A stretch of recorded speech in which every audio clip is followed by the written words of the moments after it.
Chinese billionaire Jack Ma, the founder and executive chairman of the Alibaba Group, has pledged to set up a project working with universities in Africa on e-commerce. Ma, who founded the Hangzhou-based e-commerce firm, urged youth to treat their customers as their #1 marketer. He urged youth to focus on customer satisfaction rather than focusing on their competitors.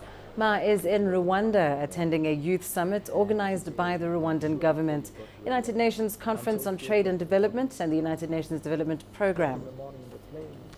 By the way, the first project we will work with ANCTAC.